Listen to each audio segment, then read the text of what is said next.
Es el colega de la U, pues. ¿Está viejo? Colega está viejo. Estamos escuchando todo lo que hablan. Alguien silenció el micrófono.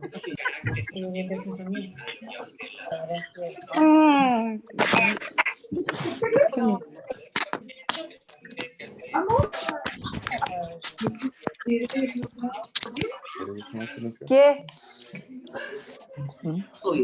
¿Qué hemos hablado, no?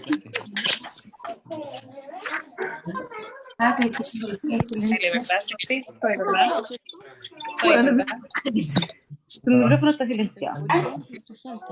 Tu video está detenido. ¿Escucha? Es que tengo que ver dónde es. Hola, ¿alguien me escucha? ¿Se escucha lo que están hablando? Hacemos para que no se escuche. Por Zoom. Yo me debería silenciarnos a todos. Pero si pongo. ¿Me escuchan? No, no. 500 participantes.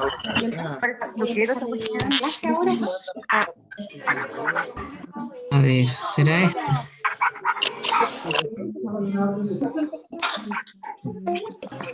Bravo.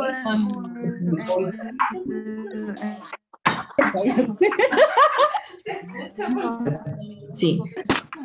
Sí. Así que eso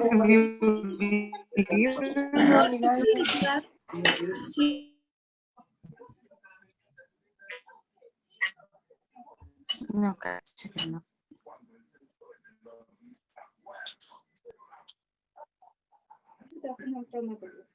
No. Porque el plano está...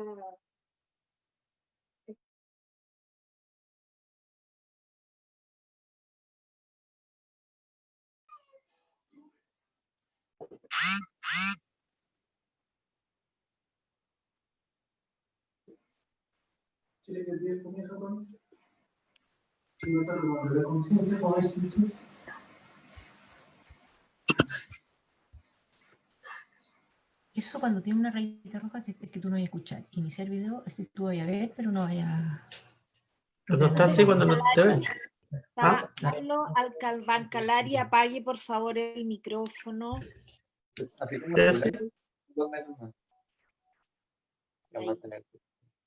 Permita, ¿Sí?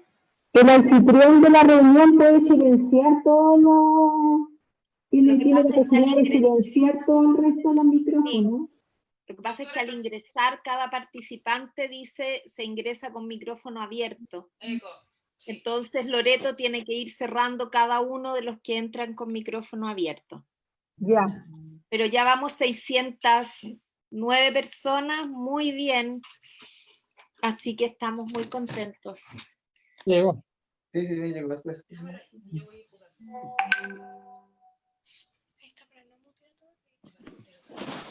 Galaxy tiene el micrófono abierto, Galaxy A30, que están con mascarilla. Hola, muchachos. Ahí se apagó, perfecto. Oye, Delma, hay alguien que está haciendo rayitas en la presentación y eso después queda para todas las láminas, así que para que no, el que lo está haciendo, que lo evite. ¿Y eso quién será? ¿Algún participante? Sí, un participante que no se sabe quién es. Te fijas que queda Pancho para todas las Moraga. láminas. Perfecto. Es Pancho Moraga. Francisco Moraga es. Gracias, doctor Prado. El Pancho Prado, no el Pancho Moraga. No peleen entre ustedes. Es Pancho el malo. Pancho el malo. Si la bajo y la vuelvo a proyectar, ¿se podrá arreglar eso? Sí, hay que dejar de compartir y volver a Ya, compartir. la voy a bajar y la voy a volver a proyectar. Ok. La persona que lo dibujó también lo puede borrar desde la Sí, porque la tengo No guardaron, ¿eh? Ya. No, porque eso te la traje. Sí, la tengo. Me rayó la. Maravilloso.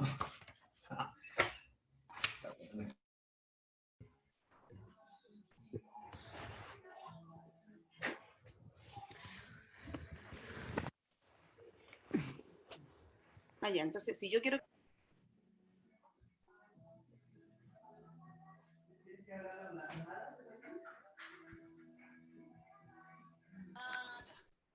Qué feo quedó.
Yani, si quieres, subes de nuevo la presentación y vamos a dar comienzo.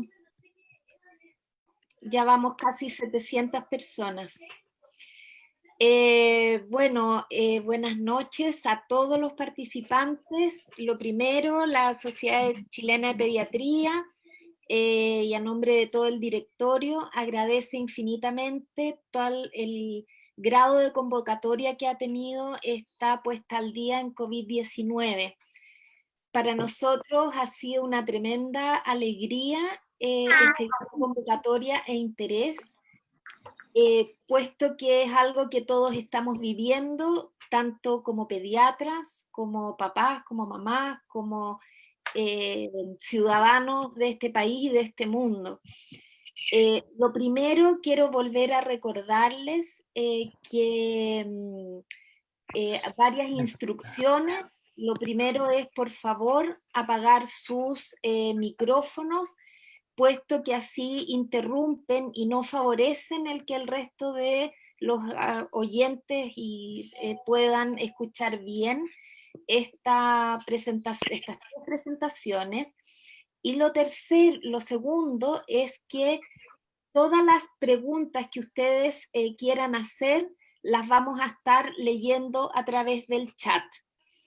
Quiero comentarles también que los tres presentadores no tienen conflicto de interés con la industria para el tema que se va a presentar hoy, y tampoco reciben financiamiento por esta actividad. Y ahora los presento. Esta puesta al día se va a dividir en tres ítems, en tres bloques. El primero es toda la parte de epidemiología que tiene que ver con la realidad mundial y nacional, que va a estar a cargo, y del Hospital Ezequiel González Cortés, que va a estar a cargo de la doctora Yanine Izquierdo, junto con la clínica y el diagnóstico. Luego una presentación de fisiopatología y tratamiento, que lo va a hacer la doctora Cecilia Piñera. Y finalmente todo lo referente a la prevención, lo mismo en los distintos ámbitos en que nosotros nos movemos, que va a estar a cargo el doctor Rodolfo Villena. Quiero también agradecer a la doctora Juanita Zamorano, que es la presidenta de la rama de infectología de la SOCIPE, que nos va a acompañar de moderador, la doctora María Eliana Maldonado, quien también está de moderadora, y saludarlos yo, que no me presenté al inicio, soy la doctora Telma Suau. Los tres infectólogos que nos van a presentar son pediatras e infectólogos de González, y también docentes del Departamento de Pediatría y Cirugía Infantil Sur. Así que muchas gracias y bienvenidos a todos. Buenas noches, gracias por estar compartiendo este momento con nosotros. Por favor, les vuelvo a repetir de silenciar los micrófonos para no tener ruido ambiente y para que se pueda...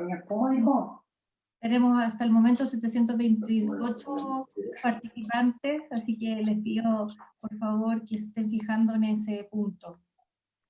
Para empezar, un poco el tema de epidemiología y ponernos en contexto que estamos viendo la punta del iceberg de esta nueva enfermedad que se llama COVID o una infección causada por coronavirus 2, ¿no es cierto? Y que lo que vemos de enfermedad y lo que tenemos de evidencia es la verdad que esta punta del iceberg. Y las recomendaciones que vamos a comentar ahora o las sugerencias que vamos a tener ahora van a ir variando acorde a la aparición de nueva evidencia. Y que nos ha pasado a todos en realidad que vamos cambiando a medida que va pasando los días y la aparición de nuevos estudios. Y es así que esto no es algo tan... o sea, hace 100 años que no teníamos algo así. La última vez que tuvimos, y si usted, una enfermedad así, miren las dos fotos de la gripe española en 1918 y la infección en España por COVID este año. Y tenían los mismos problemas, la verdad que tuvimos en Chile 43.000 fallecidos incluso en ese momento, actualmente 94 fallecidos, pero también se empezaron a construir, a hacer mascarillas de distintos tipos para poder controlar esta enfermedad. Y es así que desde que se inicia este proceso y se empiezan a reportar los primeros casos en China, en relación a un brote de neumonía de personas que estaban en contacto y en contexto de un mercado de alimentos, a que se declara una pandemia en marzo de este año, la verdad es que han pasado muy poco tiempo, estamos a 4 meses desde el primer reporte, y la verdad es que esto ha sido muy rápido. Y es así como COVID nos ha cambiado la vida, la verdad, estamos en esta situación. Nacemos distinto, no viajamos, no tenemos transporte en este minuto, trabajamos distinto, compramos distinto y también tenemos formas de relacionarnos distintos. Y es así como desde que se inicia en diciembre, ahora tenemos más de 3.000 publicaciones de evidencia nueva y casi 2 millones de enfermos y de infectados en el mundo, con 185 países involucrados y casi 130.000 muertes. Por lo tanto, es una enfermedad que nos está afectando globalmente. ¿Qué está pasando en Chile? Tenemos actualmente, con los datos del reporte de hoy, del 15 de abril, aportado por la Ceremi, tenemos un total de casos acumulados de 8.273, con un total de casos nuevos confirmados al día de hoy de 356, de los exámenes realizados hasta el día de hoy, 91.873, con cerca de un 8% de positividad, y 94 personas fallecidas hasta el día de hoy. ¿Cómo se distribuye? Es una enfermedad que está abarcando todo nuestro territorio, pero existe algunas poblaciones que tienen una tasa de incidencia mayor a lo nacional, que es de 38 casos por 100.000 habitantes. Es fundamental comparar por tasa de incidencia, porque eso nos permite hacer evaluaciones de distintas poblaciones. ¿Y cuáles son las regiones que tienen mayor tasa de incidencia? En la región de Magallanes, Los Lagos, Ñuble, Metropolitana y Arica y Parinacota. Esas regiones están por sobre la tasa de incidencia nacional. ¿Qué pasa en cuanto a la edad de infección? Sabemos que la mediana de edad de 40 años, y lo que nos compete a nosotros como pediatras o médicos que están atendiendo niños, solo un 3% ocurre en menores de 15 años. Y cerca de un 60% entre los 30 y los 65 años. Si por otra parte analizamos los pacientes hospitalizados, vemos que un 59% de los casos son mayores de 45 años, y solo un 1% o menos niños hospitalizados por COVID. En cuanto a, esta es una encuesta que se está haciendo a nivel nacional por la Sociedad Chilena de Medicina Intensiva, en los cuales encuestan a 120 centros que tienen paciente crítico, donde han contestado 98%, y se observa que existe un 66% de camas ocupadas de cuidados intensivos, con un 43% de los ventiladores disponibles y 315 pacientes conectados a ventilación mecánica por COVID. Se hizo lo mismo en paciente pediátrico, un poco para ir reflejando cómo va afectando esta enfermedad a nuestra población, y los datos del día de ayer, tenemos que hay 7 pacientes hospitalizados en pediatría por COVID y solo un paciente que está conectado a ventilación mecánica, que es a través de traqueostomía, que es un paciente crónico que está descompensado.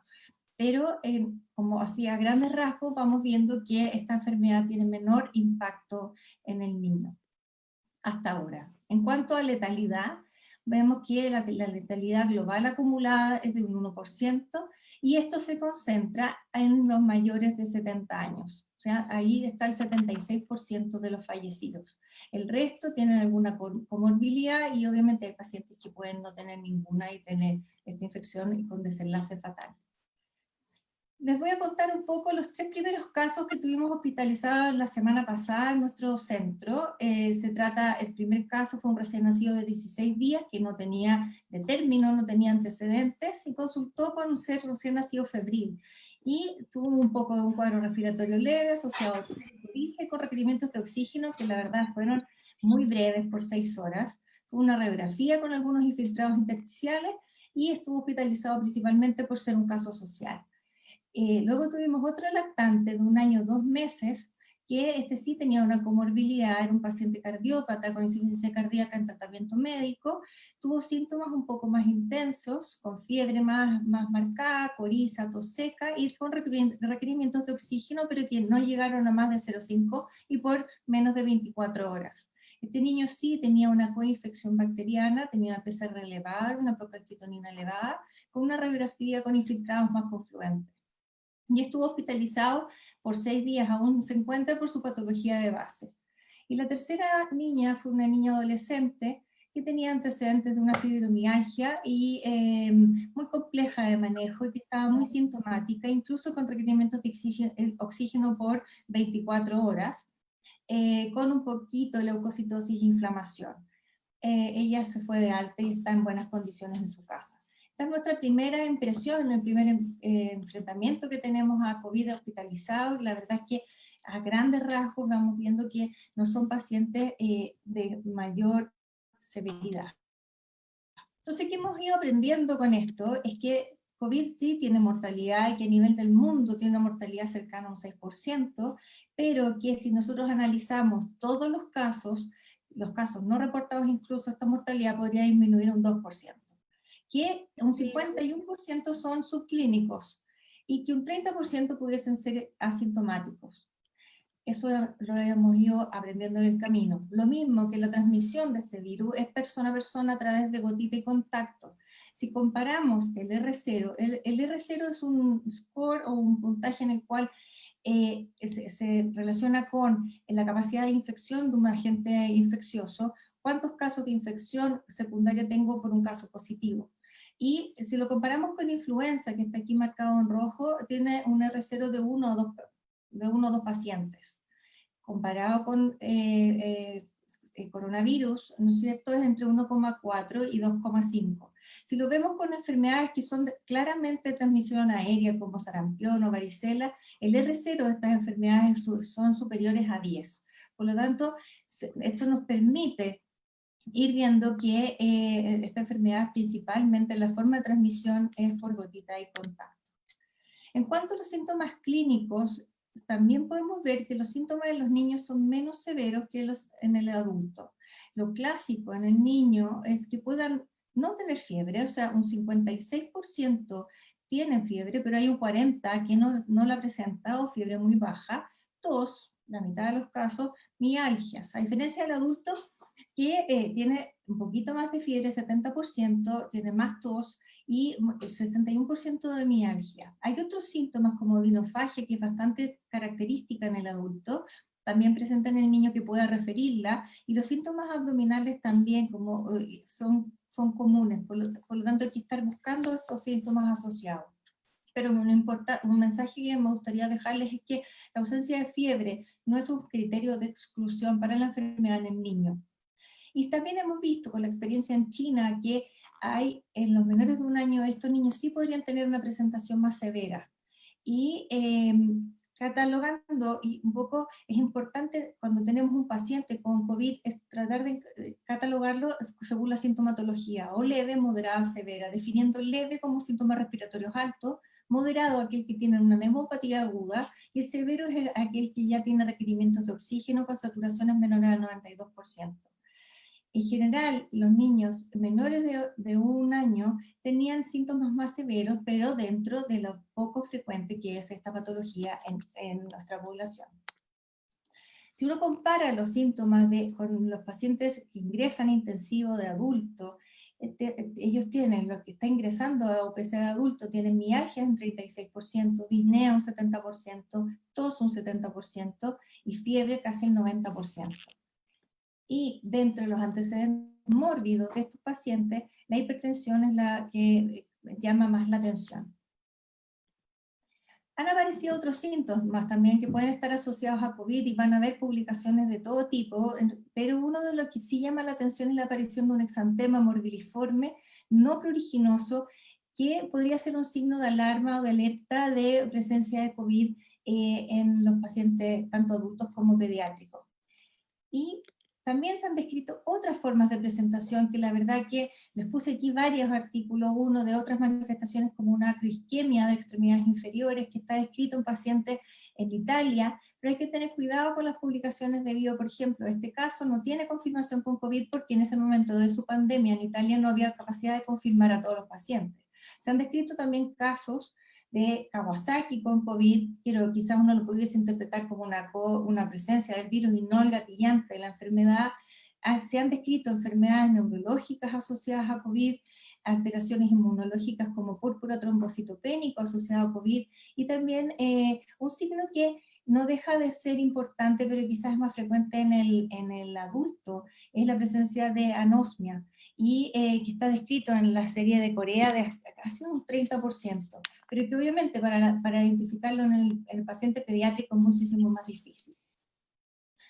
En cuanto a diagnóstico, en realidad, para cualquier agente infeccioso, tenemos que ver y clasificarlos en la presencia de si tiene antígeno que está produciendo este agente, si vamos a detectar material genético, que en este caso es ARN, o si vamos a identificar los anticuerpos que produce esta enfermedad. En cuanto a los test de antígenos, la verdad es que existe una buena correlación con la reacción de polimerasa en cadena. El beneficio que tiene este test de antígeno, que pudiesen haber algunos que son rápidos, de 30 minutos, existen datos preliminares que ahora se van a publicar y que ya están avanzados en el Lancet, de la doctora Laporte, clínica alemana, y también hay datos de la clínica Las Condes con la doctora Hervé, en los cuales sí existe una muy buena correlación entre PCR y antígeno, y lo que nos favorecería a este test es que es más rápido en el enfrentamiento diagnóstico de la urgencia o al momento de hospitalizar a un paciente. Pero todavía de esto no hay mucha experiencia, salvo estas recomendaciones locales o esta experiencia local. En cuanto a la reacción de polimerasa en cadena, es el estándar de oro para diagnóstico, pero tenemos que tener en cuenta que puede tener falsos negativos en un 30% de los casos, sobre todo cuando la infección o es muy precoz o es ya muy tardía. Vamos a ver un poquito más de ese punto. Y en cuanto a los anticuerpos, la presencia de anticuerpos, se han ya avalado por el ISP una serie de test que determinan anticuerpos, pero hay que tener cuidado que determinan IgM y IgG en conjunto, la gran mayoría, son rápidos, hay de distintos tipos, por lo tanto que hay que irse haciendo una experiencia dependiendo de cada tipo y ir validando los datos, pero hay una recomendación del ISP de cuáles son los kits que estarían aprobados. ¿En qué enfoque uno podría darle a este grupo, o sea, a este tipo de diagnóstico? Fundamentalmente en investigaciones epidemiológicas, o sea, posterior a la pandemia, ver qué pacientes o qué personas se infectó o no, en estudios de brotes, y donde nosotros le vemos un poquitito más de valor, quizá es para el personal de salud, para saber si tuvimos o no tuvimos contacto con el virus durante este periodo. En cuanto a las muestras para la realización de reacción de polimerasa en cadena, Sabemos que, y está recomendado ya, que mientras en la muestra más baja, ¿no es cierto?, de lavado bronquialveolar tendría mejor sensibilidad, cercano a 93%, en esputo un 72%, y en aspirado nasofaringio cercano a un 63% hasta un 70%. Se sabe también que las cargas virales son mayores mientras más baja en las muestras respiratorias bajas, y este es un estudio que compara las muestras de saliva en los puntitos azules y las muestras de aspirado endotraqueal, los puntitos rojos, en lo cual hay mayor carga viral en los puntitos, en el aspirado endotraqueal, o sea, de vía respiratoria baja.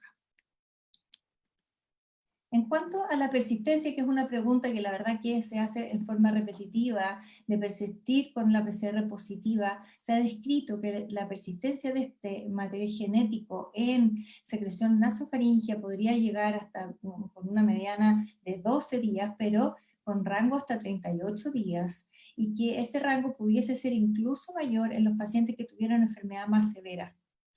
Y lo mismo ocurre en el esputo, 19 días de persistencia, con rango hasta 37 días, y se ha descrito también en deposiciones con una persistencia de 18 días en deposiciones. Existe una tendencia a ver mayor carga viral en las personas, en los pacientes que están más severos, y por lo tanto mayor persistencia, si bien en este estudio no hubo diferencias significativas al respecto.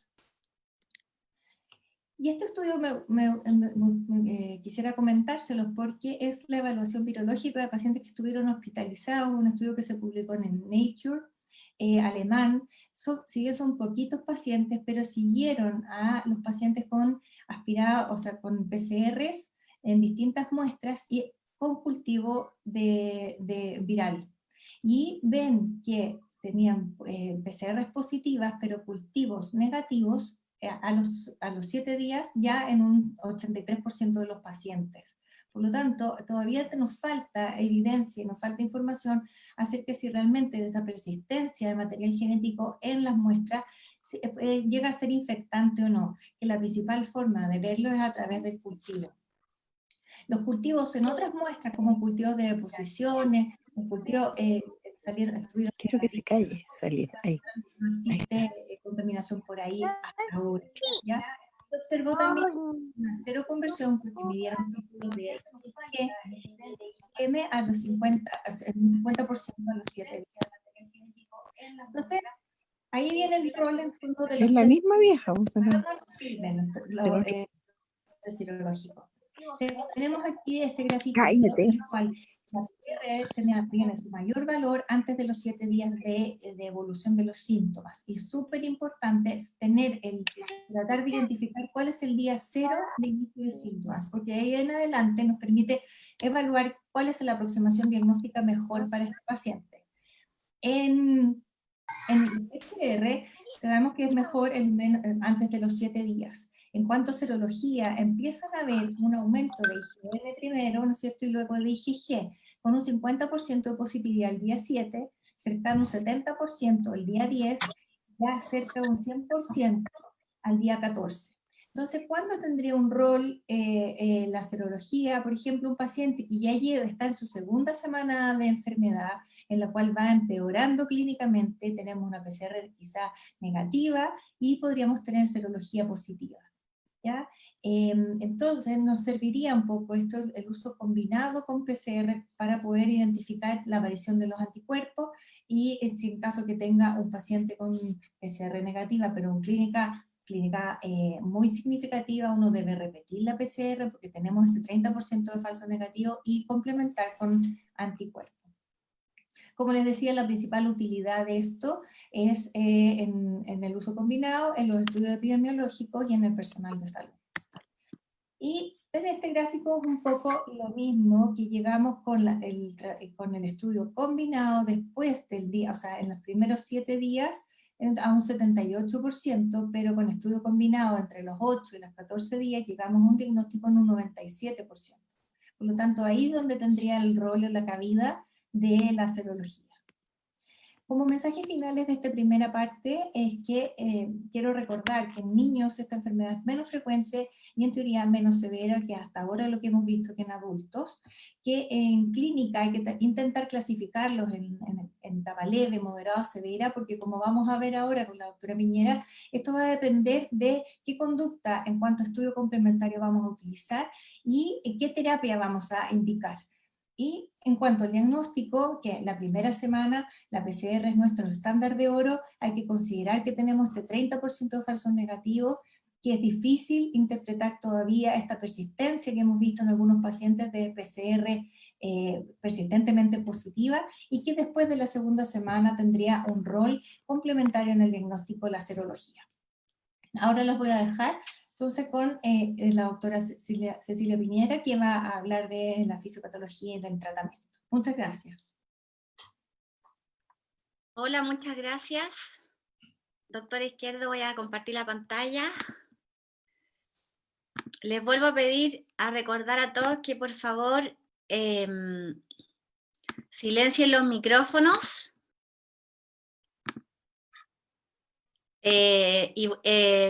Apretando en la pantalla a mano izquierda, a la derecha, o sea, perdón, a mano izquierda, abajo, silenciar el micrófono para no interrumpir. Vamos a continuar. A ver, un momento.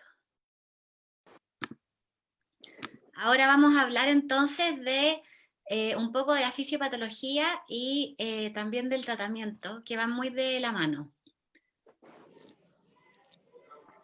Primero, recordar que este virus, el coronavirus, SARS coronavirus 2 es como se llama el virus, y COVID-19 es como llamamos al síndrome que produce el virus. Se le llamó SARS coronavirus 2, ya que es muy parecido en sus estudios filogenéticos al coronavirus que se describió en el SARS. Es un virus RNA que tiene estas espinas, una cubierta, una nucleocápside y una membrana. Y estas famosas espinas o spike son las que se unen en el receptor celular, que es la proteína de la enzima convertidora angiotensina, como vemos ahí abajo a mano izquierda. Ahora, ¿cómo ocurre? ¿Qué es lo que ocurre? A través de gotitas respiratorias o por contacto, y se ha discutido la teoría si habría transmisión fecal-oral, y también se ha discutido, aunque se ha ido desestimando, la transmisión por aerosoles, salvo en ciertas circunstancias.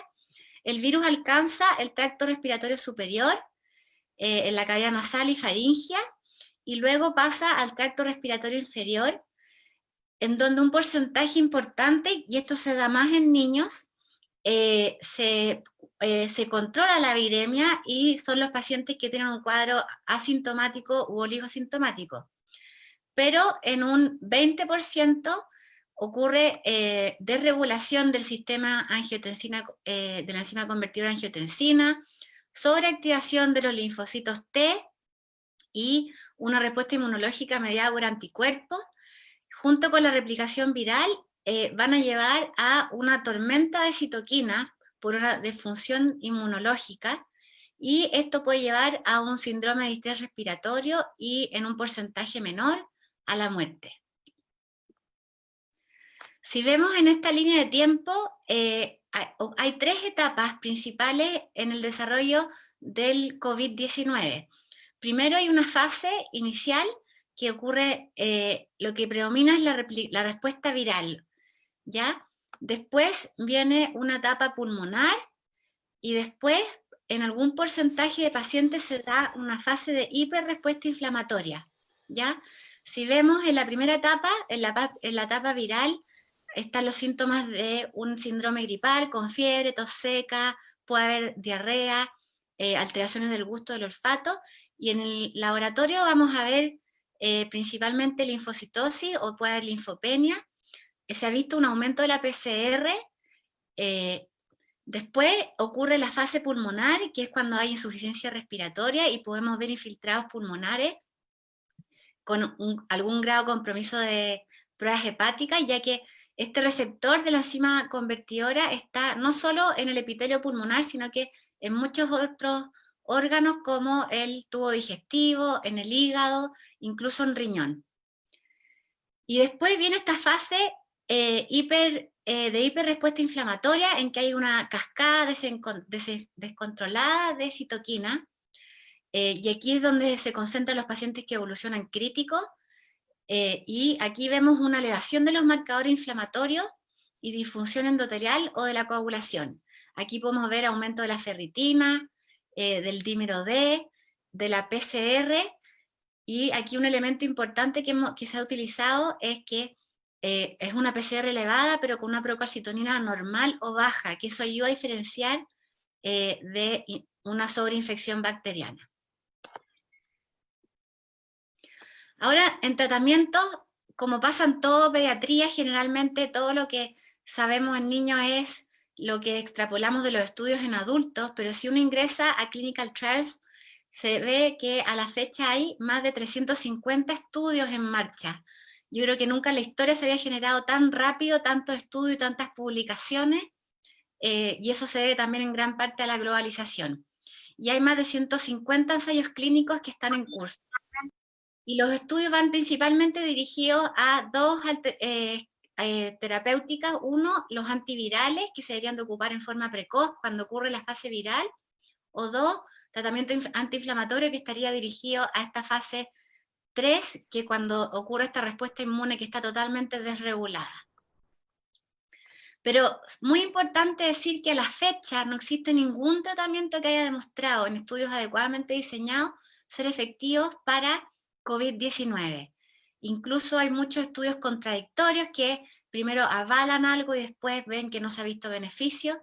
Entonces hay que ser sumamente cuidadoso porque la gran mayoría de las cosas que tenemos a la fecha son estudios retrospectivos que por su diseño no nos permiten sacar con una evidencia fuerte recomendaciones. Así que yo le voy a contar un poco lo que hay y lo que estamos haciendo, pero esto va a cambiar día a día y tenemos que ir evaluando las estrategias que vamos a ir implementando. ¿Qué opciones terapéuticas se han planteado? Uso de antivirales como el lopinavir-ritonavir, que más conocido como Kaletra, que es su nombre comercial, que es un inhibidor de proteasa que se usa ampliamente para el VIH, hidroxicloroquina y otros antivirales. Después, como antiinflamatorios o modificadores o moduladores de la respuesta inmune, corticoides, los macrólidos que también tienen algún efecto, y anticuerpos monoclonales como el tocilizumab, aunque hay otros también en estudio.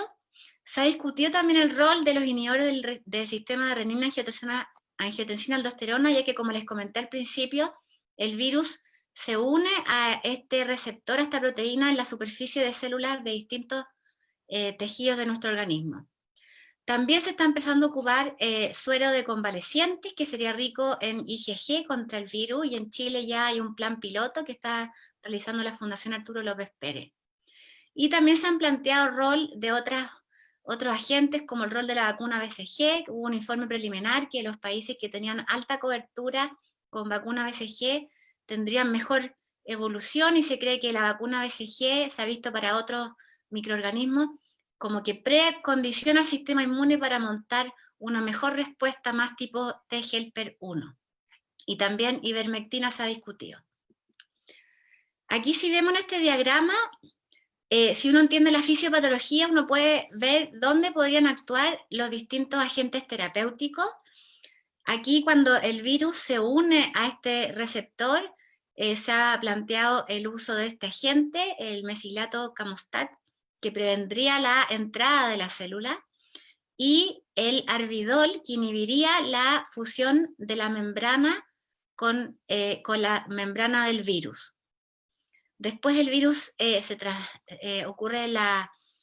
podríamos aquí actuar en la proteólisis con inhibidores de proteasa como el lopinavir o el darunavir. También podríamos actuar inhibiendo la RNA con ribavirina, remdesivir, favipiravir. Y después, cuando ya ocurre esta respuesta inmune desordenada, desproporcionada y descontrolada, distintos inmunomoduladores, lo que más se ha planteado son los que se unen a la interleuquina 6, que es la que estaría predominando en esta respuesta inflamatoria descontrolada. Entonces les voy a hablar muy brevemente de los más importantes. El lopinavir ritonavir se partió usando en China, lo ocuparon y estudios retrospectivos pequeños dijeron que les había ido bien. Sin embargo, el único estudio randomizado controlado con esta droga es este publicado en el New England Journal of Medicine, que si vemos en cuanto a el tiempo a la mejoría clínica, el gráfico a la izquierda, entre lopinavir ritonavir y control, o sea, sin esta droga, es similar en ambos grupos, y también el tiempo en el clearance viral entre el grupo control y el grupo lopinavir ritonavir es similar. Esto fue un estudio en que se enrolaron aproximadamente 100 pacientes en cada rama. Ahora, lo que se ha discutido mucho de este estudio, que es el único randomizado controlado, y todo el resto de lo que hay son reportes o estudios retrospectivos, es que la droga se indicó en forma muy tardía, en promedio a los 13 días de evolución, que si nosotros pensamos en la fisiopatología, y ahí la parte viral es menos importante y ahí está cobrando más importancia en la fisiopatología la respuesta inmune del hospedero. Entonces, por lo tanto, ahora hay nuevos estudios en que se está utilizando este antiviral, pero en la primera etapa, la viral, los primeros 7 días de vida, y veremos qué pasa con esos estudios más adelante.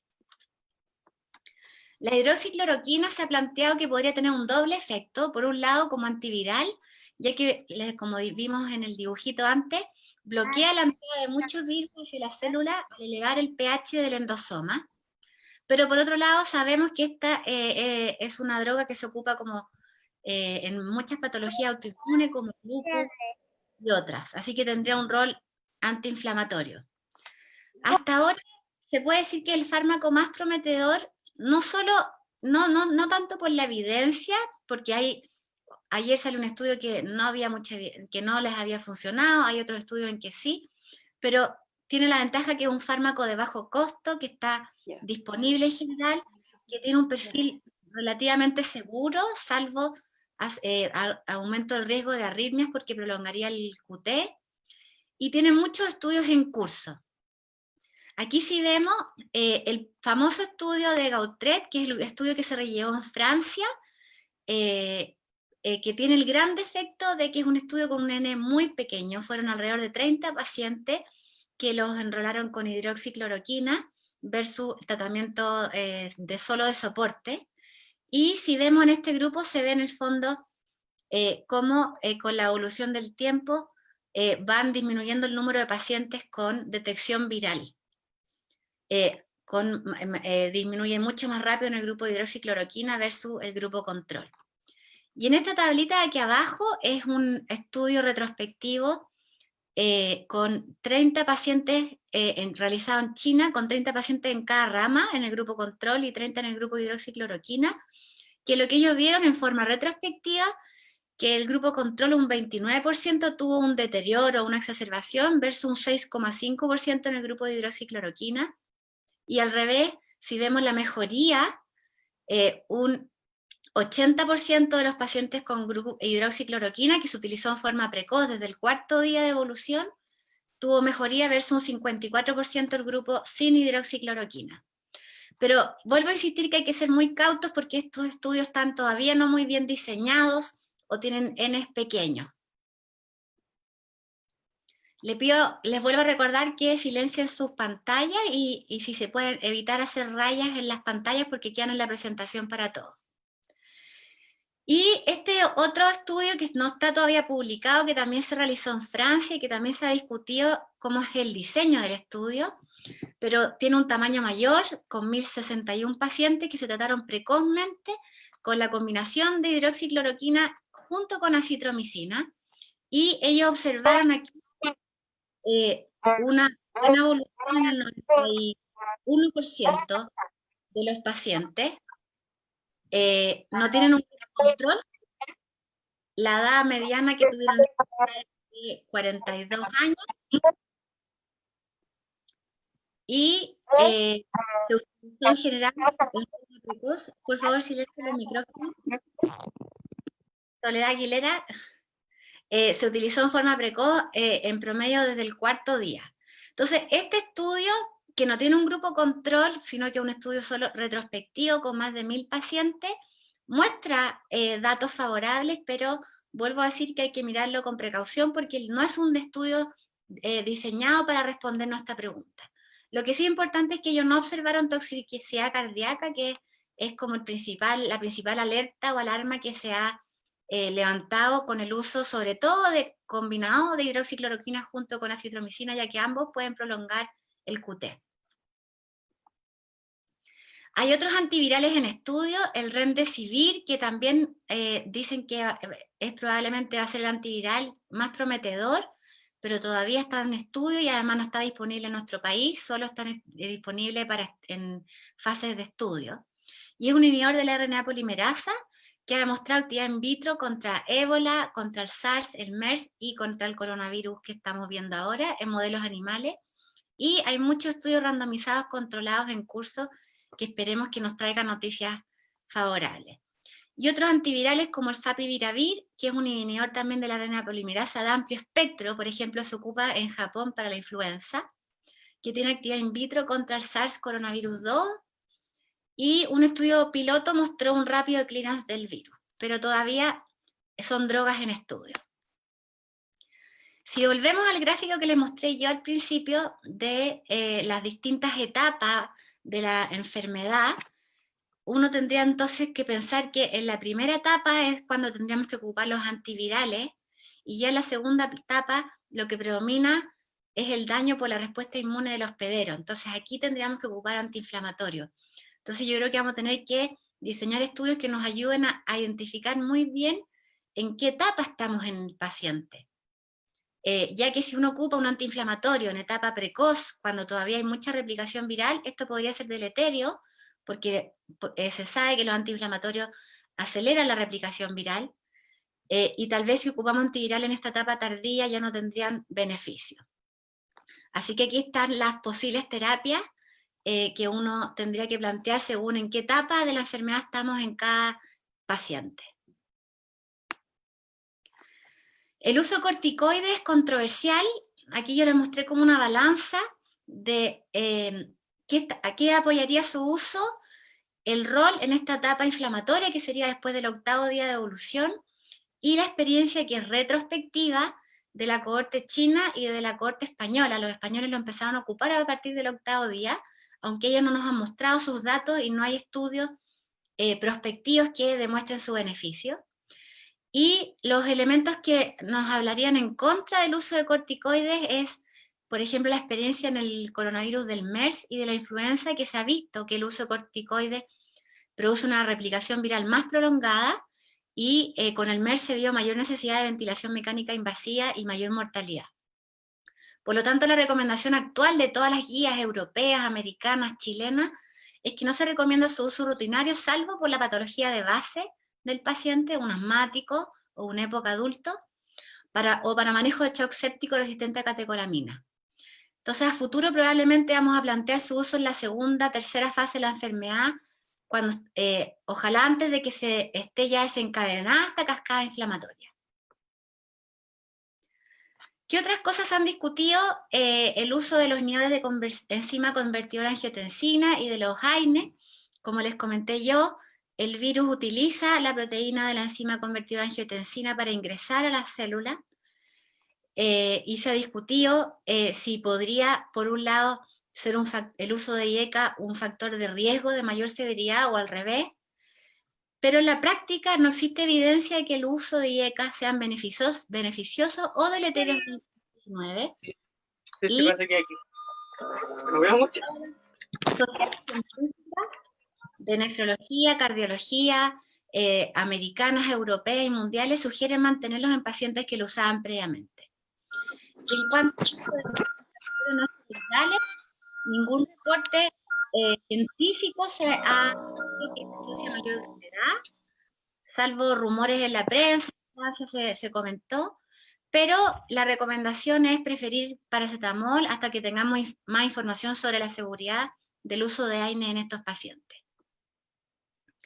Y ya terminando, este es el algoritmo de sugerencia de manejo del paciente pediátrico con infección por COVID-19, que trabajó la Sociedad Chilena de Infectología con la rama de cuidados intensivos pediátricos de la Sociedad Chilena de Pediatría, que plantean, según el grado de gravedad del paciente, distintas alternativas.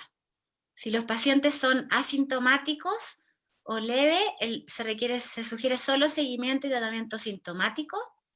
Si el paciente se cataloga como moderado, que este es el paciente que tiene, yo no, le diría no neumonía, sino que neumopatía o algún cambio radiológico, porque no necesariamente va a ser condensación. Ese es el moderado, pero que no tiene requerimiento de oxígeno o satura sobre 92%. Aquí, si es un paciente sin factor de riesgo y mayor de 1 año, solo tratamiento sintomático. Y si es un paciente con factores de riesgo, como otras comorbilidades, como enfermedad renal crónica, patología pulmonar crónica, cardiópata, errores innatos del metabolismo, de drepanocitosis, entre otros, o es un paciente menor de 1 año, que como mostró la doctora Izquierdo, es un grupo en que se concentra el riesgo, ahí se sugiere que podría ser en este minuto. ¿Mañana trabajaste? Tal vez en el futuro vamos a decir remdesivir o algún otro antiviral. Y el severo, que es aquel que ya tiene insuficiencia respiratoria, también ahí vamos a probar estas terapias específicas que no tienen mucha evidencia, pero dado que son los que evolucionan a crítico, lo vamos a utilizar. Esta tablita es, es para mostrarles un ejemplo de manejo que fue la que nosotros realizamos para nuestro hospital. Y lo que yo les quiero aquí comentar es también a quién pedirle qué examen, ¿ya? Nosotros definimos que en los pacientes que se hospitalizan con COVID severo, que es aquel que tiene neumopatía aguda y además insuficiencia respiratoria, a estos pacientes son los que tienen más riesgo de evolucionar a gravedad, entonces nosotros les vamos a pedir basalmente y después cada 24 o 48 horas, según la evolución, marcadores de inflamación, como la ferritina, LDH, fibrinógeno, procalcitonina y dímero D. Y aquí sí vamos a ocupar estos tratamientos específicos con hidroxicloroquina, y nosotros decidimos, esto la verdad es que es algo bien intuitivo, porque no tenemos suficiente evidencia, asociar acitromicina en los pacientes que además tienen neumonía. Es muy importante recordar que si sospecha influenza hay que iniciar oseltamivir, estamos ya partiendo la temporada de influenza, y lo otro que también es importante es vigilar posible toxicidad de estas terapias con electrocardiograma basal y eventualmente irlo repitiendo, y vigilar otros trastornos electrolíticos u otras interacciones medicamentosas que también prolongan el QT para evitar, en el fondo, reacciones adversas a medicamentos. Y en los pacientes en UCI también vamos a medir todos los marcadores inflamatorios, vamos a evaluar con imágenes pulmonares. Los españoles están ocupando mucho ecografía de tórax, porque ellos vieron que era mucho más precoz y sensible para detectar cambios en el parénquima pulmonar o derrames pleurales o pericárdigos que hablan en el fondo de inflamación. Y en esos grupos pacientes más graves vamos a considerar además todas estas drogas que están en estudios, como anticuerpos monoclonales contra la interleuquina 6, corticoides o tal vez otros antivirales. En algunos países están recomendando medir interleuquina 6 antes del inicio del tocilizumab, pero este es un examen que en Chile no está disponible. Las clínicas privadas que lo están haciendo lo mandan a Estados Unidos. Entonces, para finalizar, como mensaje y tips prácticos para el manejo del COVID-19, en cuanto al uso de antipiréticos, recuerde evitar los AINE hasta que tengamos más estudios de su seguridad y preferir el paracetamol.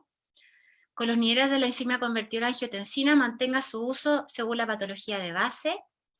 Evitar en lo posible terapéuticas que producen aerosolización. O si las va a utilizar, hay que tomar las precauciones adecuadas porque se generaron aerosoles. Estos son las nebulizaciones con salbutamol o adrenalina, el uso de nariceras de alto flujo y el uso de ventilación mecánica no invasiva. Recuerde que estamos también en temporada de influenza. Si lo sospecha, iniciar precozmente oseltamivir, que sí sabemos que es un antiviral que sirve para ese virus. En cuanto al tratamiento antibiótico, si sospecha sobre infección, hay que utilizar los antibióticos igual que como en otras patologías respiratorias, según sea una neumonía de la comunidad o intrahospitalaria o asociada a ventilación mecánica. Y aquí es muy útil determinar procalcitonina si lo tienen disponible, porque si tienen un paciente con una proteína C reactiva alta, pero una procalcitonina alta, lo más probable es que la PCR esté alta por sobreinfección bacteriana. En cambio, si tenemos el escenario de un paciente con PCR alta, pero con una procalcitonina normal baja, ahí la PCR está alta porque hay inflamación, y hay en el fondo una respuesta inmune que está no controlada. Y lo otro es que yo creo que cada hospital tiene que diseñar algoritmos de flujo y manejo, como por ejemplo el que les mostré yo, de acuerdo a su realidad local y a lo que tenga disponible. Voy a dejar ahora con ustedes al doctor Rodolfo Villena, que va a continuar.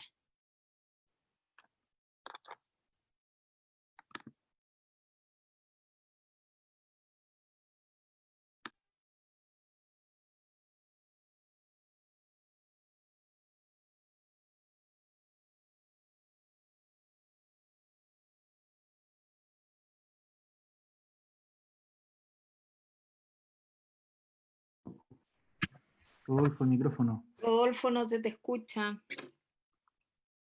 Discúlpenme, ahora sí, muchas gracias por la invitación. Y vamos a hablar sobre prevención, una de las piedras angulares para poder, que nosotros conocemos respecto de prevención en cualquier enfermedad infecciosa sobre todo, es el desarrollo de vacunas. Y se ha discutido bastante respecto de vacunas para COVID. Y hay que dejar claro que probablemente no va a haber disponibilidad masiva de una vacuna efectiva hasta quizás 2 años más, como mínimo. Distinto que se estén desarrollando varios estudios, que hay muchos candidatos que están en estos momentos actualmente en distintas fases de preclínica, principalmente hay más de 67 candidatos preclínicos utilizando distintas plataformas de DNA, RNA, de virus, partículas tipo virus, vacunas vivas atenuadas, vectores virales replicantes, no replicantes, subunidades proteicas, etc. Y solo 3 de estos candidatos han entrado a fases clínicas. 2 de ellos son de Estados Unidos, están en fase 1, y la vacuna con coronavirus recombinante, que es China, está entrando a una fase 2. Sin embargo, hay que estar cuidadoso con la calidad de los estudios que se están desarrollando, puesto que al ir muy rápido, probablemente los N también no van a ser suficientemente grandes, depende del tipo de población en la cual ellos estén llegando y cuál va a ser el seguimiento mínimo para poder establecer el nivel de seguridad e inmunogenicidad de cada una de estas vacunas. Por otro lado, comentó la doctora Piñera en la parte de tratamiento que BCG se había propuesto como una vacuna que pudiera tener alguna capacidad a través de sus efectos no específicos de poder potenciar el sistema inmune innato y poder defenderse contra esta infección, y habían unos papers que hablaban respecto de los países que tenían vacunación con BCG, tenían un mejor resultado y menor letalidad que los países que no ocupaban BCG. Sin embargo, esto es bastante discutible. Vemos en Latinoamérica impactos bastante altos en países que ocupan BCG, y dentro de regiones españolas, en zonas donde sí se ocupa vacuna BCG, tienen una casuística bastante y una letalidad semejante a las zonas que no vacunan contra BCG. En estos momentos se encuentra en desarrollo un estudio en personal de salud en Australia, donde se está reclutando a personas vacunándose contra BCG para un seguimiento de 12 meses, para recién ahí poder tener algún grado de información respecto del beneficio que se pueda obtener o no con esta vacuna. Por lo tanto, por el momento, la única forma que tenemos de poder prevenir esto, dado que tampoco hay antivirales específicos ni ninguna otra terapia que esté recomendada, solamente podemos basarnos en sospechar, testear, aislar y trazar, y eso es lo más relevante para poder tratar de controlar la diseminación de esta infección. Existen unos estudios que se llaman Solidarity, que están organizados, están coordinados a través de la OMS. Existe un estudio Solidarity que está enfocado en poder ver el desarrollo de terapia, de antivirales o manejos específicos contra el SARS-CoV-2. Existe otro Solidarity relacionado a los estudios serológicos. Existe un Solidarity 3 que está relacionado a uso de profilaxis con hidroxicloroquina en personal de salud. Y existe este Solidarity en relación al desarrollo de una vacuna. Lo que están tratando de hacer ellos es obtener en corto tiempo, en 3 a 6 meses, con tamaños muestrales adecuados, estudios que estén estandarizados, que puedan ser comparables, que den información que sea confiable respecto de seguridad y eficacia, sin otros sesgos como vacunas concomitantes y con un seguimiento apropiado para poder establecer cuál va a ser el desarrollo, las decisiones que vamos a tomar a posterioridad respecto de las vacunas que se desarrollen contra el COVID-19. Pero por el momento sabemos que para eso nos queda mucho, y lo que tenemos que hacer ahora es enfocarnos en tratar de cortar la transmisión de este virus. Lo que sabemos, y lo comentó la doctora Izquierdo previamente, es que la excreción viral desde los pacientes es principalmente en aquellos que están en la fase presintomática, 2 días antes de que empiecen los síntomas, y los pacientes que son sintomáticos, principalmente los 6 primeros días de síntomas. ¿Cuál es el rol de los asintomáticos? Es bastante discutible. Hay que diferenciar muy bien los que son asintomáticos, se definen aquellos que nunca presentan ningún síntoma. Sin embargo, a veces se describen pacientes que están asintomáticos, se le toma la PCR y es positiva, pero días después, 2 días después podría estar positivo. Ese paciente se llama presintomático. El rol de la transmisibilidad de los asintomáticos todavía no está claramente determinada. Sin embargo, sí sabemos que los pacientes pediátricos son menos sintomáticos, pero tienen una excreción viral más prolongada y siguen esparciendo el virus dentro de la comunidad. Lo que es relevante también es tener claro que los pacientes pediátricos tienen habitualmente, en el 100% de los casos, tienen nexo epidemiológico, a diferencia de los datos de adultos, donde aparece en los reportes que por lo menos en Chile, por ejemplo, el 20% de los casos no tienen nexo epidemiológico. Eso es principalmente para los adultos. Hoy en día los niños que están en sus casas no yendo a colegios y jardines infantiles, en general van a tener un nexo epidemiológico o de viaje, que en este momento es bastante menor, o van a tener algún familiar que haya sido contagiado o que sea asintomático dentro de la casa. Y es así como sabemos que los 2 mecanismos por los cuales se transmite este virus es a través de las gotitas y a través de la contaminación de estas gotitas en la superficie donde puedan caer ellas. Entonces, este mecanismo directo a través de tos o estornudos de una persona que esté sintomática o presintomática se corta y se interfiere a través de las precauciones específicas de gotitas, que incluyen la mascarilla quirúrgica y antiparra o escudo facial. Y este mecanismo indirecto en el cual las gotitas contaminan superficie y alguien puede tener contacto a través de sus manos, por ejemplo, con esta superficie, y luego se la lleva a las mucosas o las conjuntivas, y de esta forma adquiere la infección. Y esto lo podemos tratar de prevenir a través de las precauciones de contacto, utilizando delantales de manga larga, guantes y, por supuesto, como siempre, la higiene de manos adecuada. Entonces, parte de las recomendaciones globales que se han dado para poder manejar estos pacientes, sobre todo nos vamos a enfocar en cómo prevenir esto a nivel hospitalario, es tratar de optimizar la disponibilidad y el correcto uso de los elementos de protección personal. Y para eso tenemos que esforzarnos dentro de los hospitales y enfocarnos en cuáles son las indicaciones correctas para su uso, evitar el consumo excesivo, dado que sabemos que va a haber una dificultad en el suministro prolongado. Estas condiciones no van a durar 2 semanas, ni 3 semanas, ni tampoco 1 ni 2 meses. Probablemente, si estamos tratando de aplanar la curva, tenemos que estar preparados para extender esta estrategia durante un tiempo más largo. Y respecto del uso de mascarillas de manera masiva, la verdad que acá lo más importante es que el uso de mascarillas es un complemento a las estrategias de distanciamiento social y a las medidas de higiene general. Existen diversas recomendaciones que se han dado acá en Chile y en otros países del mundo, y en general hay que tratar de tener un balance adecuado entre la capacidad de penetración que pueda tener el elemento de protección que estamos utilizando, y también la capacidad de que sea un material respirable para evitar que la gente se lo esté tocando, se lo esté sacando y esté haciendo un mal uso, y por otro lado se esté contaminando a través del uso de estas mascarillas. En general, el rol de las gotitas en la transmisibilidad lo conocemos a través de esta gota que va habitualmente a 1 metro más allá, a cerca de 1 metro cuando la persona está hablando. También cuando puede toser o estornudar la puede propulsar un poco más allá. Por eso es muy relevante las medidas de higiene respiratoria, la etiqueta respiratoria adecuada. existen condiciones en las cuales se pueden generar aerosoles dentro de del SARS-CoV-2, pero eso no es lo mismo que la vía de transmisión sean aerosoles. Como dijo la doctora Izquierdo, el R0, es decir, la cantidad de casos nuevos que se generan a través de un paciente infectado, oscila cercano a 2 a 2,5, pero para infecciones de transmisión aérea estos son 8 a 12 o más casos. Acá lo más seguro es que el rol principal está a través de la gotita y de la contaminación de superficie. Y esta superficie contaminada es uno de los mayores problemas de las grandes ejes que ha tenido este virus para aumentar su contagiosidad, además de su adherencia al sistema de la enzima convertidora de la angiotensina que comentó la doctora Izquierdo, la doctora Piñera, es la capacidad que tiene en sobrevivir sobre superficie, y hay distintos tipos de materiales en los cuales uno puede ver desde 4 horas o hasta 2 o 3 días donde podría sobrevivir este virus. Por lo tanto, es fundamental no solo utilizar una mascarilla, sino que mantener el distanciamiento social.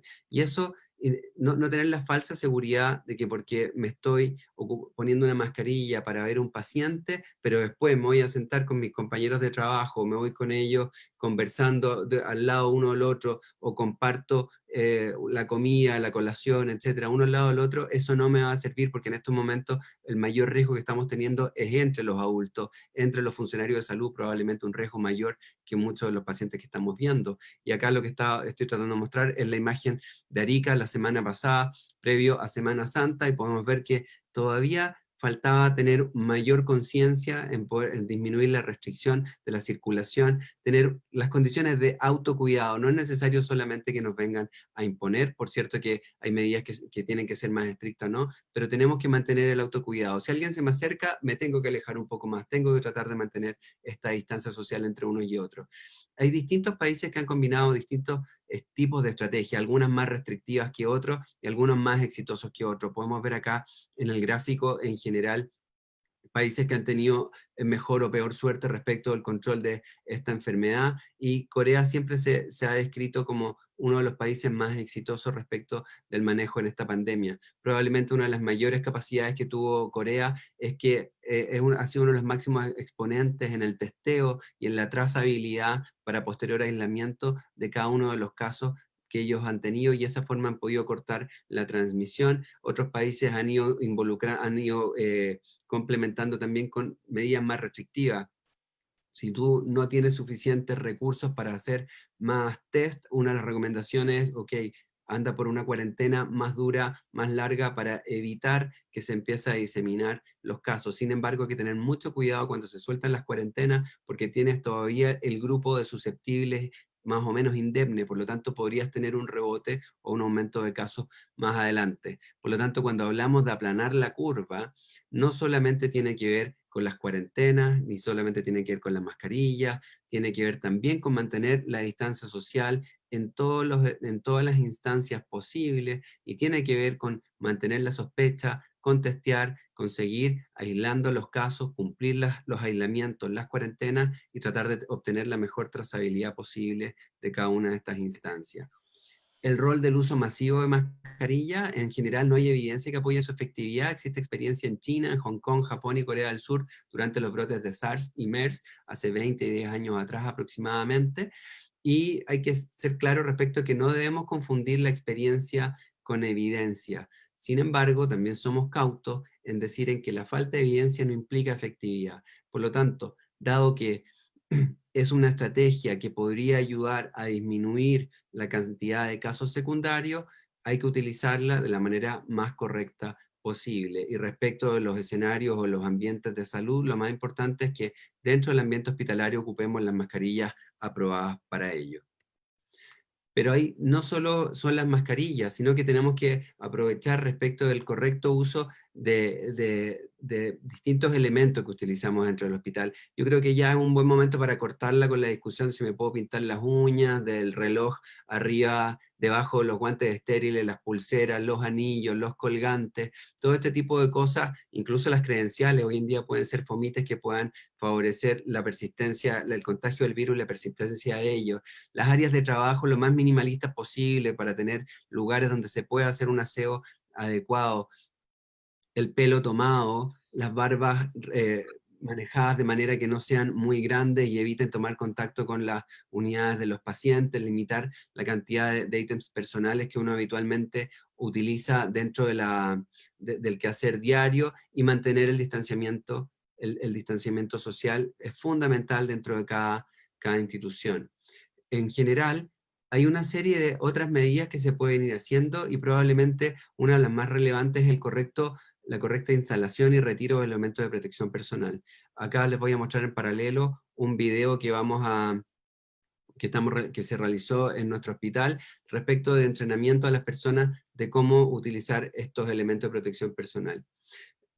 Dentro de las estrategias globales, es sumamente relevante disminuir la circulación general en el hospital, de pacientes, de padres, de funcionarios, suspender las consultas que sean electivas, hacer también un solo padre, madre o tutor que acompañe al paciente, dividir a los equipos de funcionarios, disminuir la exposición en general de funcionarios. Eso quiere decir también los ingresos que sean adecuados solamente para que requieran realmente hospitalización, y la cantidad de procedimientos que se hagan al paciente sean exactamente los que se necesitan, no hacer sobre procedimientos, sobre controles que no sean adecuados, tratar de mejorar o diseñar sistemas un poquito más a distancia para poder controlar a los pacientes, tener un consumo además racional de elementos de protección personal, no trasladar para exámenes que no sean fundamentales, tener un uso restringido a las unidades de los pacientes, y mantener las precauciones estándar de contacto y gotita durante todos los traslados.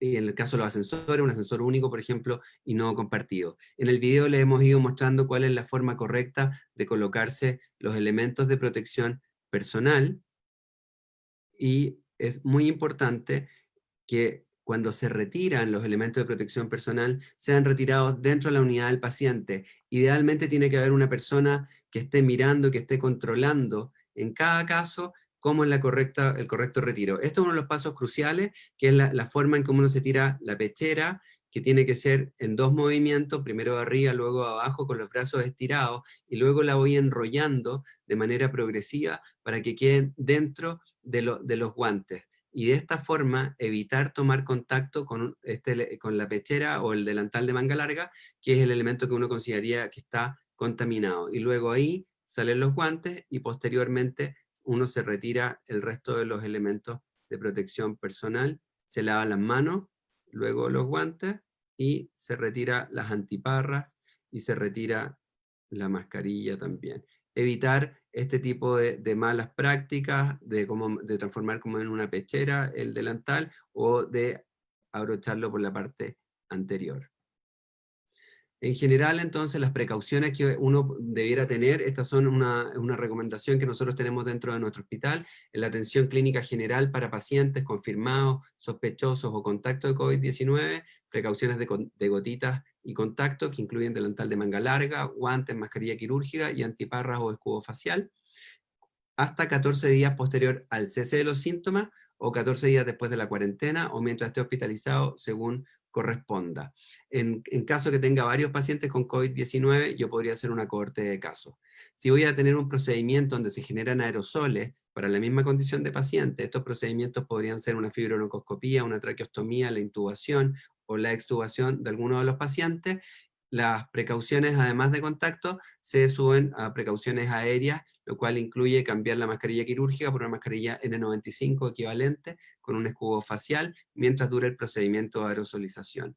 Y en relación a la recomendación general de uso global de mascarilla, nosotros lo ocupamos principalmente si es que uno va a estar en cualquier interacción con un paciente o cualquier otra persona, funcionario o una reunión, donde esté a menos de 1 metro, y mientras dure esta interacción. Y para concluir, en general, como dijo la doctora Izquierdo, estamos viendo solo la punta del iceberg. Todavía nos queda avanzar mucho más respecto al grado de conocimiento. Hay que ser muy cuidadoso con la evidencia que se está generando, porque incluso la palabra evidencia habría que ponerla entre comillas. Muchos de los estudios que están saliendo no están pasando por los procesos habituales de revisión por pares. Por lo tanto, hay que ser muy cuidadoso y criterioso respecto a la información que estamos recibiendo a diario, una especie de bombardeo, esta infoepidemia, que hay que seleccionar bien las cosas que nos pueden servir de verdad.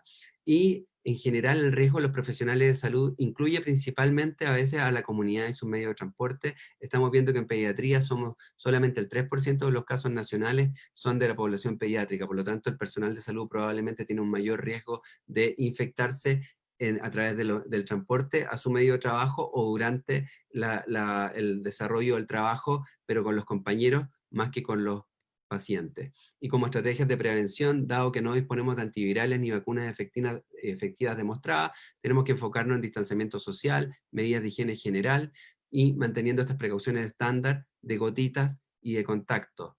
Siempre el foco de esto es sospechar, testear, aislar y trazar. Muchas gracias.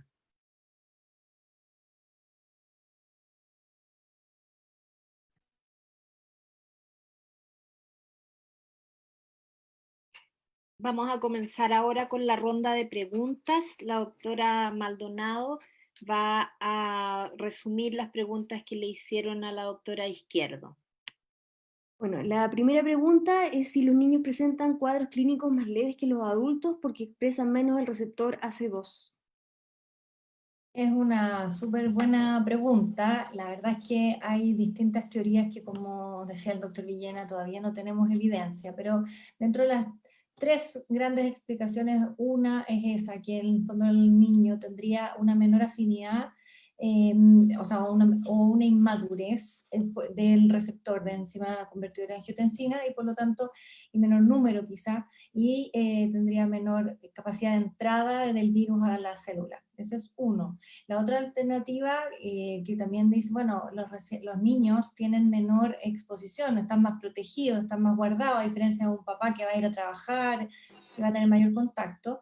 Y la otra teoría que es que podría ser que, como existen otras infecciones virales, habría alguna reacción cruzada con este virus. Pero, como les digo, esto es evidencia como a medias, todavía nos falta más experiencia y tiempo, y son teorías todavía.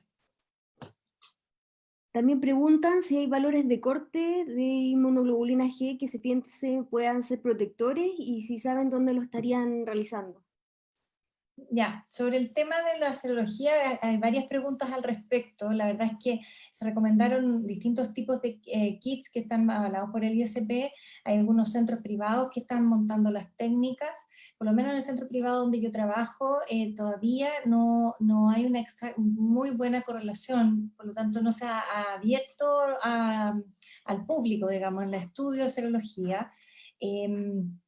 Y por lo tanto, y puntos de corte, eso sí, todavía nos falta tiempo de estudio. Ojalá poder tener todas esas respuestas, pero no las tenemos todavía.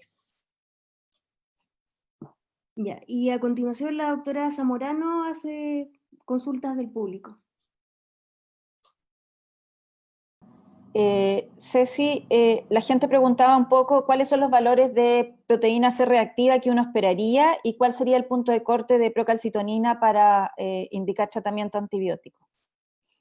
Bueno, los valores de PCR que se han descrito solo por coronavirus son valores que habitualmente nosotros hablamos de intermedios, es decir, entre 20 y hasta 90, y cuando está sobre 90, lo importante es intentar diferenciar si esa PCR elevada, que habitualmente nosotros decíamos que era en rango bacteriano, corresponde a una sobreinfección bacteriana, probablemente pulmonar, o a una respuesta inflamatoria descontrolada. Y ahí ocupamos la procalcitonina, que va a depender del laboratorio en el cual uno la haga. En el laboratorio que usamos nosotros, un valor menor a 1,5 es normal, y sobre 1,5 es sugerente de sepsis bacteriana. Otra pregunta que también es harto es cómo se administra la hidroxicloroquina y qué medidas toman para evitar los efectos adversos de arritmia. Sí, bueno, la hidroxicloroquina, alguien preguntaba por qué la recomendamos si la evidencia es leve.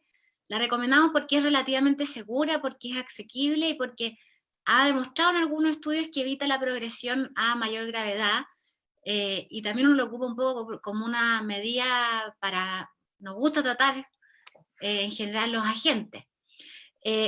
¿Cómo se usa? Se utiliza primero una dosis de carga de 10 miligramos por kilo día o 5 miligramos por kilo dosis cada 12 horas, porque la idea es alcalinizar rápidamente la célula para evitar que el virus ingrese al endosoma, y después se ocupa en total por 5 días, y después se deja los días siguientes 6 miligramos por kilo día cada 12 horas o 3 miligramos por kilo dosis cada 12 horas. ¿Y qué es lo que se ha visto principalmente en adultos? Que podría aumentar el QT, por eso que las precauciones son tomar electrocardiograma al menos basal, y si es un paciente que tiene otros medicamentos que prolongan el QT, como macrolio, omeprazol, etc., ahí seguir monitorezándolo en forma diaria y estar vigilando trastornos electrolíticos. En cuanto al daño de retina, eso es con el uso crónico de hidroxicloroquina por meses, como se ocupa para el lupus, así que no tendríamos ese problema al usarlo solo por 5 días. Y también había preguntas que es muy interesante para todos los pediatras, que es cómo manejamos la laringitis aguda en este periodo de COVID que se va a sumar a otros virus respiratorios. Bueno, los reportes de España y de China en general, la laringitis no es una forma de presentación, o es una forma muy poco frecuente, pero es un cuadro respiratorio que nos podría confundir. Entonces, lo que se recomienda es, se pueden ocupar corticoides endovenosos u orales, dexametasona, y sí se puede ocupar nebulizaciones, no es que esté contraindicada la nebulización con adrenalina, sino que lo que pasa es que genera aerosolización. Entonces, si es un paciente que tiene indicación de nebulización, utilizarlo y recordar que estamos aerosolizando y por lo tanto en una pieza cerrada, las personas que entren en esa habitación con mascarilla N95. Lo que no se recomienda es la nebulización con suero frío, porque en el fondo no tiene tanto beneficio y vamos a aerosolizar. Eso. Gracias, Ceci. Y por último, la última pregunta que te hago es una pregunta de, como todos nuestros niños hospitalizados tienen o quedarse acompañados algunas horas con sus padres, ¿cuál es el manejo que hacen ustedes para el acompañante del niño hospitalizado con COVID? ¿Y cómo podemos, en el fondo, evitar que esa persona camine por el hospital, que probablemente es una persona infectada habitualmente también? ¿O qué es lo que hacen ustedes para el manejo del acompañante? Esa es la Claro, pregunta. que hay que hacer un balance entre los derechos del niño, y todos somos pediatras, nos da una pena terrible que un niño no esté acompañado por sus seres queridos, y el riesgo para el personal o para el familiar que va a acompañarlo. Va a depender mucho de la infraestructura de cada hospital, cada clínica. Nosotros tenemos afortunadamente un hospital nuevo que vamos a partir usando las habitaciones individuales, entonces lo que vamos a hacer es que tener un acompañante al cual se le va a hacer un triage previo, que no sea coronavirus positivo, pero como va a pasar a ser contacto, vamos a pedirle que cuando ingrese a la habitación que lleve una muda, que ocupe mascarilla y lavado de manos frecuente mientras esté con el niño, que no circule por el hospital, el ideal es que se quede ojalá todo el tiempo y que se coma dentro de la pieza del niño, y al salir que se lave muy bien las manos, se cambie la ropa y circule en el fondo directo para salir directamente del hospital y no ir a zonas comunes del hospital. Gracias, Ceci. Muchas gracias. Pasamos al siguiente moderador. Gracias, Juanita. La verdad es que hemos tenido una tremenda asistencia y varias preguntas respecto al uso de elementos de protección personal. Si se sugiere el uso de gorro, si efectivamente los delantales como los que se mostraron en el video protegen y no tienen porosidad, si es necesario o cuándo usar cubre calzado y trajes completos, y si se requiere uso de antiparras en reuniones. Esa sería la primera pregunta. Wow. Este virus se transmite por gotitas, por contacto, y hay varios estudios que han demostrado que no hay viremia, que no hay presencia del virus en el líquido amniótico, que no hay presencia tampoco en otro tipo de fluidos, ni en leche materna, es parte de la información creciente que estamos teniendo, por lo menos lo que sabemos hasta el momento, e incluso la excreción en deposiciones sería más corta y breve que la del SARS. Por lo tanto, hay que ser cuidadosos respecto de la necesidad real de usar un cubre calzado o usar un traje. Esto no es ébola, por lo tanto uno no debería por qué tener las mismas tipos de precauciones que se describieron para enfermedades que tienen un tipo de transmisión a través de todo su fluido. Los elementos de protección personal habitualmente utilizados y estandarizados para ellos cumplen los requisitos para lo que estamos hablando. Siempre se generan muchas dudas, me parece que el uso de antiparras para una reunión no tiene mayor sentido. Lo que importa es la distancia social, evitar tocar la superficie en lo máximo que se pueda y la higiene de manos posterior a ello. Eso es mucho más relevante que utilizar las antiparras.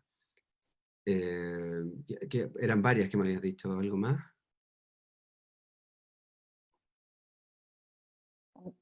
El cubre calzado no tiene mayor rol tampoco. Las posibilidades de que tú algo que lo pises, te lo lleves a la cara o a las conjuntivas, es la verdad que es bastante teórico.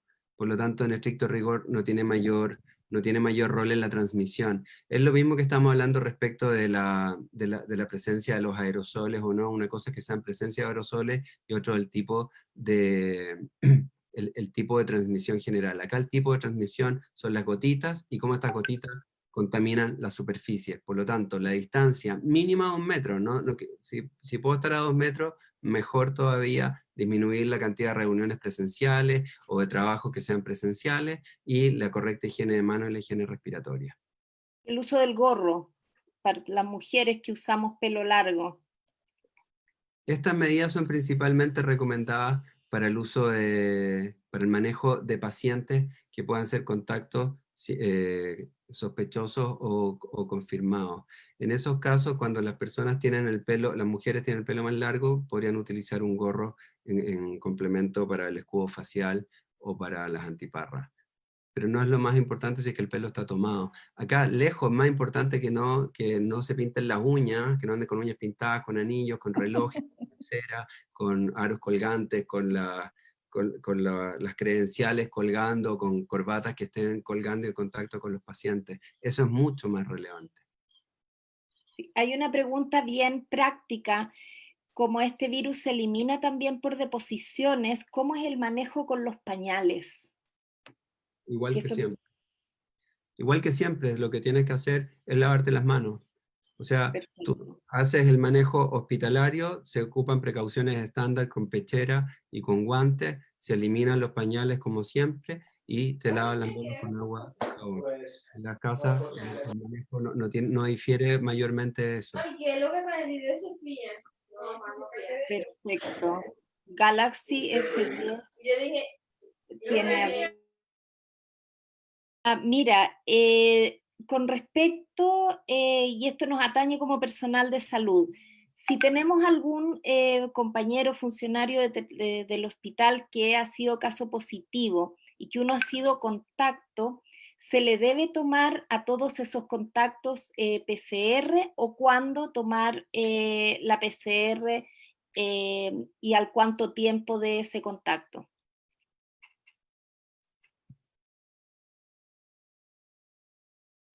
Porque dentro de la piedra angular de esto es sospechar y testear. Por lo tanto, si alguien fue contacto, obviamente pasa a tener una mirada distinta y la mayor posibilidad que tenga de testearlo, voy a tratar de testearlo, pero eso también va a depender de la disponibilidad del test en cada lugar y qué tipo de test tenga y en qué momento está o no de la fase, si está asintomática o está asintomático. Nosotros, de manera local, lo que hacemos es que a todas las personas que son contacto, luego que se cumple la cuarentena, para reintegrarse a la institución, le tomamos una PCR de control, y si la PCR es negativa, lo incorporamos. Eso es variable, eso puede ser adaptable en distintas realidades, en distintas instituciones. Y finalmente el uso de la mascarilla quirúrgica, ¿cuánto sería el tiempo, las horas ideal que uno debe usarla y lo que se sugiere en médicos que trabajan en el servicio de urgencia? Mira, acá hay que ser súper flexible y súper claro respecto de cuáles son las recomendaciones que siempre tuvimos en periodo de abundancia y cuáles son las recomendaciones que se van adaptando para tratar de mantener la provisión adecuada de los insumos en un pronóstico que esto pueda durar 3 o 5 meses más. Por lo tanto, cuando uno ve las condiciones habituales, que la mascarilla era de un uso, la podía eliminar, luego la podía hacer durar un poquito más, a menos que estuviera mojada, estuviera manchada, y como un máximo hasta unas 4 horas de uso continuo. Y ahí está uno de los temas respecto del uso continuo. Muchas veces nosotros la mascarilla, la verdad que lo ocupamos probablemente en un uso menor o inferior a 10 minutos respecto del examen físico del paciente, o de la interacción con los padres o con la persona que uno esté entrevistando. El tema está en cómo lo ocupas, cómo la descartas, si te la vas a poner en el bolsillo, si te vas a contaminar, etc. Y eso es lo que estamos trabajando de manera global. En general, en un servicio de urgencia, cuando usted está viendo pacientes a menos de 1 metro, o en cualquier interacción de paciente, uno tiene que ocupar mascarilla. Si usted la va a desechar o no la va a desechar, es una mascarilla que está indemne, de un uso corto, que está seca, no manchada. Eso hoy en día sería cuestionable llegar y descartarla y desecharla, puesto que más adelante es muy probable que no tengamos suficiente mascarilla para todos estos escenarios. Por lo tanto, tratar de hacerla durar al máximo posible. El CDC tenía recomendaciones respecto al uso de mascarillas N95, haciéndolas desechables y descartables por cada vez que se empleaba un patrón. Sin embargo, posteriormente ya tuvieron que cambiar y modificar esa recomendación para tratar de hacerlas durar más. Por lo tanto, hay que estar en la posibilidad de que este material se vea afectado. Está demostrado principalmente cuando está mojado o cuando está evidentemente manchado. Si puede hacer durar unas 4 horas su mascarilla, es un tiempo bastante prudente. La pregunta del millón que se me quedaba y que también preguntaron en Facebook y por este chat es la recomendación respecto a la incorporación o a la vuelta a clases de los niños. Yo sé que es una pregunta bien compleja, pero ¿qué opinarías o sugerencias se podría hacer al respecto? Ese es un tema sumamente complejo. La verdad que yo creo que hay opiniones discrepantes entre varias sociedades, miembros de una misma sociedad, etc. Es una pregunta bien difícil. Si uno va a la evidencia dura, el impacto de suspender clases, en algunos estudios demuestran que no es más de un 5 o un 6% en respecto de la transmisibilidad o no. Pero es que eso depende de cómo tú lo analices y qué es lo que analices. Cuando uno ve una sociedad latinoamericana como la nuestra, la sociedad chilena, no solo el niño va a clases, van los padres, se mueve toda la sociedad, cuando los niños y los adolescentes y los universitarios están todos en clase, y uno nota la congestión, la congregación de personas, aumenta el tráfico, hay una serie de elementos paralelos. Tratar de mantener la distancia social en los niños cuando estén no solo en la sala de clases, sino que en el recreo, o que estén en el momento de alimentación, más los medios de transporte para sus casas, ellos son un porcentaje relevante que va a ir saturando un poquito más también los medios de transporte. Por lo tanto, cuándo volver a clase es una medida que es compleja, que yo creo que en estos momentos va a quedar bastante más postergada en relación a cómo vayamos viendo el aumento de estos casos.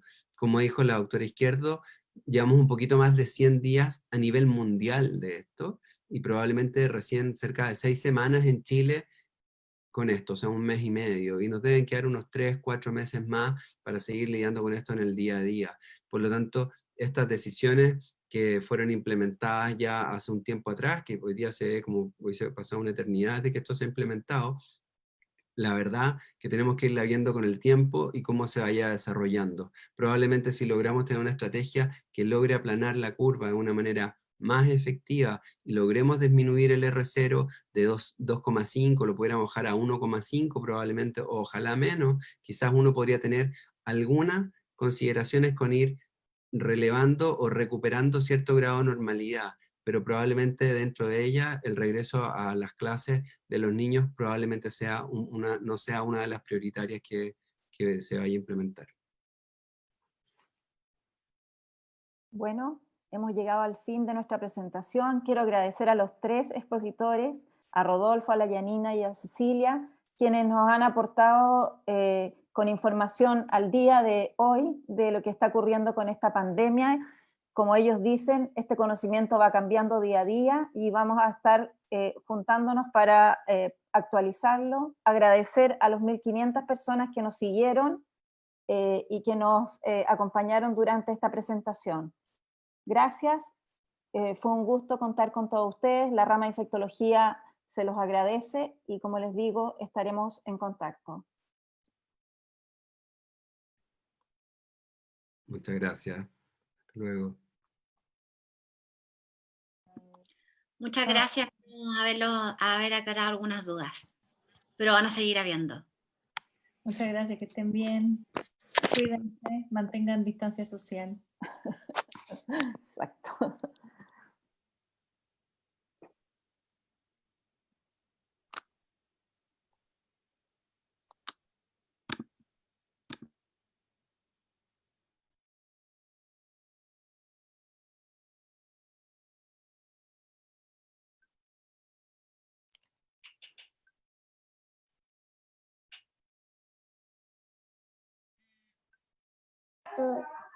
Pase, por favor. Pase, por